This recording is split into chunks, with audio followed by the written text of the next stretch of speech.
Did you know one of the biggest threats to your retirement is lavish spending? Hi, I'm Ryan Wheelis, host of the On the Money YouTube channel powered by Allied Wealth. If you like the content we're putting out, give us a like down below. Also hit the subscribe button, and we'll keep you updated when we get out new content just like the video we're making today. So this is a real life couple scenario, folks. This couple worked for a company. It did very well for a long time, same company for about 30 or 40 years, had a lump sum pension and a 401k, and there was about $1.8 million in the pension and the 401k combined. All that money was rolled over to an IRA when they retired. The house was paid for at about a house that was worth around $250,000. It was paid for. Had cars, and I remember this gentleman's car was a Honda, and the car was the cleanest version of a Honda, though it was 10 years old, had very few miles on it, and you could literally eat off the floor mats. It was so clean. There was absolutely nothing wrong with this car. The couple needed about $80,000 a year in retirement to sustain the current lifestyle they're living. So again, home paid for, good amount of money saved, cars paid for, and weren't real big spenders and had been pretty thrifty throughout the years to get where they were. And they really did have retirement in the palm of their hand, and it could have gone so well for them. But here's what happened.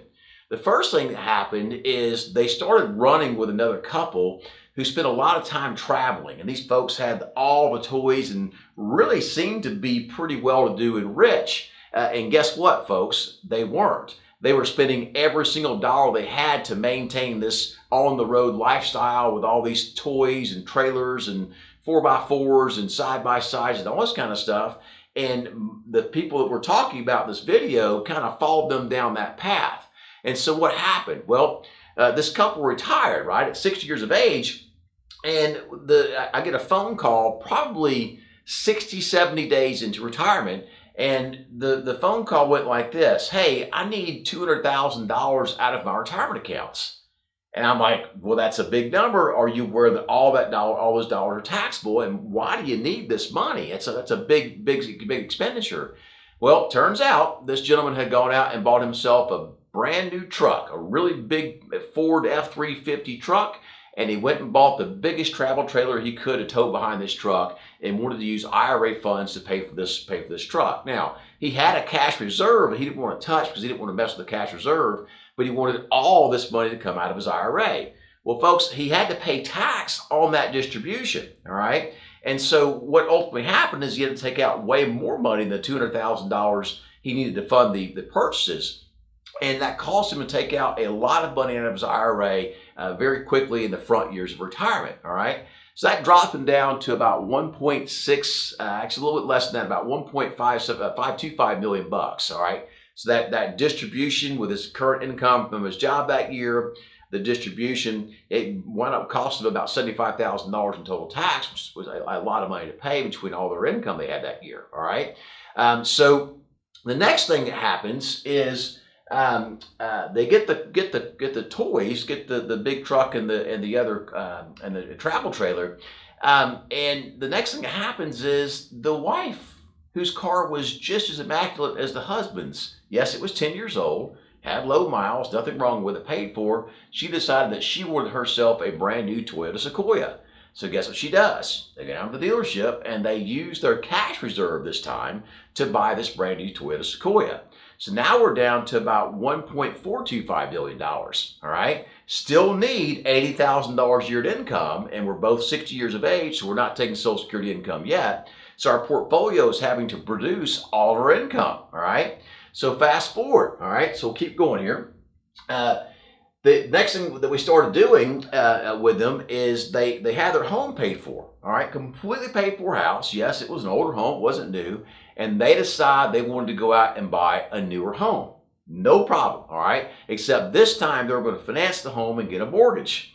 Again, that wasn't really planned for in their retirement because the home that they had planned to live in had been completely paid for. Nonetheless, they go out and buy this new home. Now, the deal was they would sell their existing home within 60 days.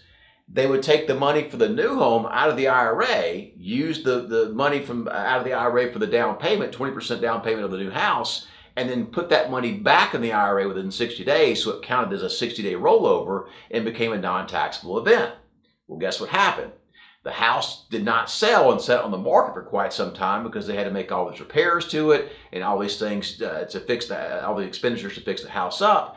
And so they wound up paying tax on the distribution from the IRA for the down payment on the new house, also incurring a new mortgage. All right. So just another massive whack to their overall retirement benefit, or the retirement lump sum of cash they had. And slowly but surely we're dwindling down that account balance. And what happens, folks, is that account balance falls, that $80,000 a year becomes a larger and larger percentage of the overall account balance. All right.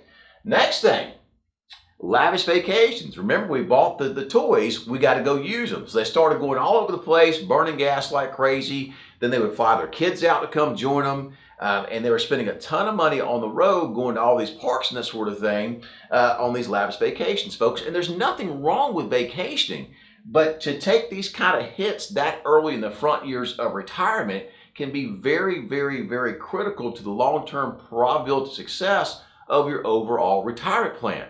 So it's something to be very, very mindful of. Now, to this end, what are some things that could have been done differently? Well, here's what I wish would have happened.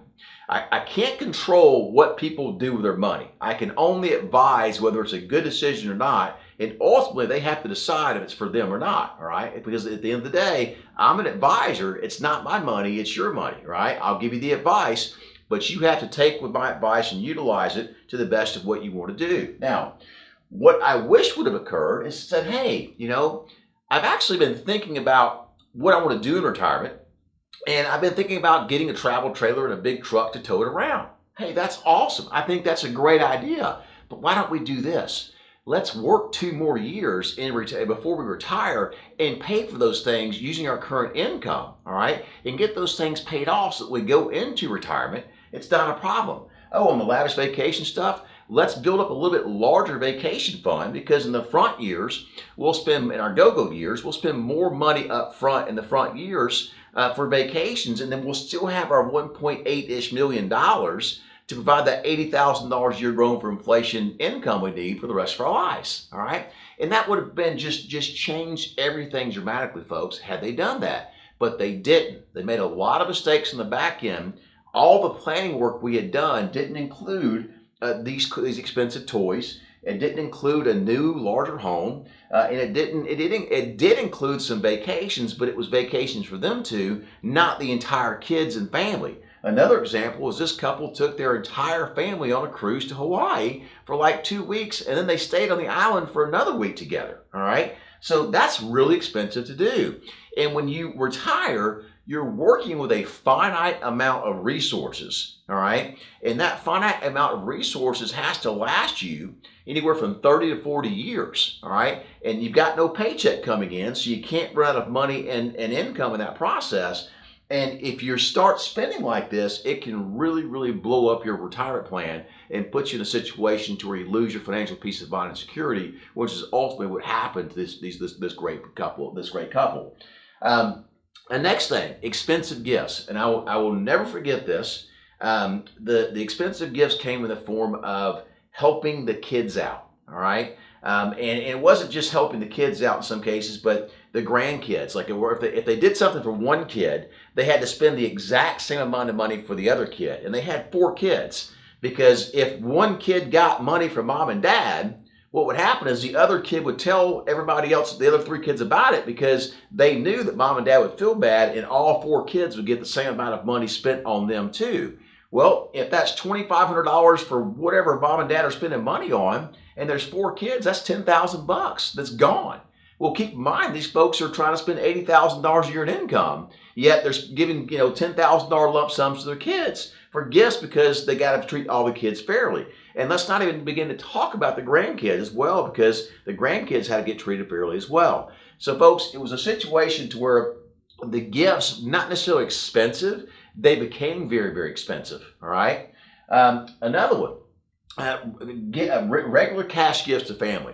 Same couple, all right, exact same couple, come to me after they spent the money on the expensive cars and toys. They bought the new, larger home. They were doing these lavish vacations. They were, having to give gifts equally to all kids because they felt bad if they didn't, right? The regular cash gifts to family came in this way. one of the kids came to him and says, "Hey, mom and dad, I want to buy this house. We've got this really good deal on it, but the problem is we want to finance the house, but the house will be sold to somebody else before we get our mortgage done." I don't know the logistics behind that, but this is what I was told. Okay, so they take money out of the retirement account, $250,000 out of the retirement account. They weren't worried about it all because the kids were getting a mortgage, okay, and they could fund that, get that mortgage closed and funded within 60 days. And so dad could put the money back into his retirement account, and that would not count as a distribution, all right, a taxable distribution from his retirement account, because he could do a 60-day rollover, all right. This is back when the IRS allowed more than one 60-day rollover, by the way, but nonetheless, in 1 year, but nonetheless, this is what happened. Well, guess what happens? Lo and behold, the kids don't qualify for the mortgage, all right, but they had already moved into the house.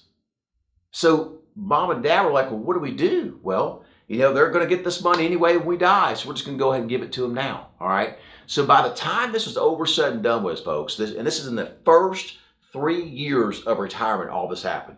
By the time this was over, said and done with, in 3 years, these folks had gone from about $1.8 million down to less than $1 million to around $900,000.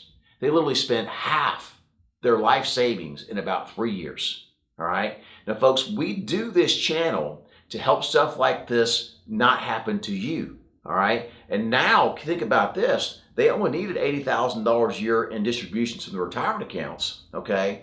The challenge of that was that, that was an 8%, excuse me, that was not anywhere near a large distribution on 1.8 million bucks. It was what, about 5%, about 4%, okay? So to that end, what happens now is they've got $900,000, all right? Well, if you look at that $900,000 of money that they have, it's about an 8.5% distribution on that account to produce that $80,000 a year in income. Thank goodness they got to the point where the Social Security could kick in at 62, and they did take it at 62, in fact, but we never planned for them to take it at 62. We planned for them to take it at full retirement age, all right? So the bottom line is this, folks. What I'm trying to get you to realize is lavish spending can really blow up your retirement plan, all right? This couple had it completely made, and so if that's something you want to do as far as spend a little bit and live a little bit, there's nothing wrong with it. Let's just make sure we plan for it. And I might say to you, hey, if you want to buy the big truck and the big travel trailer or the second home or whatever it is, let's work a couple more years with a goal of getting that thing or those things paid off in those front years so that we get to retirement. We're not taking large sums of money out of a retirement account, having to pay tax on it, and depleting our army of soldiers of dollars that are designed to go out there and work for us to produce income for us in our golden years, all right? So watch out for lavish spending, folks. Folks, I hope you got some value out of the video today. I'm Ryan Wheels, host of the On the Money YouTube channel, powered by Allied Wealth. If you like the content we're putting out, give us a like down below. Also, the subscribe button will keep you updated when we put out more content just like this.